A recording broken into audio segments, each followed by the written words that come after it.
Hello అందరికీ, నేను ఏం చేస్తున్నానంటే చికెన్ దమ్ బిర్యానీ కోసం చికెన్ అయితే మంచిగా మ్యారినేట్ చేశాను అనమాట. ఆ లోపల చికెన్ లెగ్ పీస్ ఫ్రై కోసం అని చెప్పేసి మసాలాలన్నీ కలిపేసి పక్కన పెట్టుకుంటున్నాను. నాన్ వెజ్ ఎప్పుడు చేసినా ఇలా అప్పటికప్పుడు దంచిన మసాలాస్ వేస్తే ఏంటంటే టేస్ట్ ఇంకా ఎన్హాన్స్ అవుతుంది. చాలా మంది చికెన్ బిర్యానీ కొంచెం కుక్ చేసి చేస్తారు కదా, అలా కాకుండా నార్మల్గా చికెన్ని మ్యారినేట్ చేసుకుని వనలో మొత్తం లేయర్ అంతా ఫస్ట్ చికెన్ వేసేసిన తర్వాత 50% బాయిల్ అయిన రైస్ పైన వేసుకొని దానిపైన బ్రౌన్ ఆనియన్స్ అయితే వేసుకోవాలి.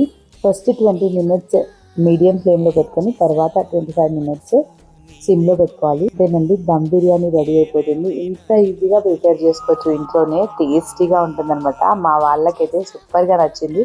చూస్తున్నారు కదా పీస్ ఎంత మంచిగా బ్రేక్ అయిపోతుందో అంత మంచిగా కుక్ అవుతుంది చికెన్. ఎంతైనా బయటికంటే మనం ఇంట్లో చేసిన బిర్యానీ ఆ టేస్టే వేరు అసలు. నేను ఆ రోజు నార్మల్ రైస్తోనే చేశాను. నార్మల్ రైస్తో కూడా అసలు టేస్ట్ ఎంత బాగుండేనో. మా తేజుకి, మా మమ్మీకి, మా హస్బెండ్కి ఫుల్ నచ్చేసింది. ఆ రోజు బిర్యానీ కూడా చాలా బాగా కుదిరింది. ఏవి తక్కువ కాలేదు, ఎక్కువ కాలేదు అనమాట. ఇంతకీ మీకు ఇంట్లో వండిన బిర్యానీ ఇష్టమా, బయట బిర్యానీ ఇష్టమా?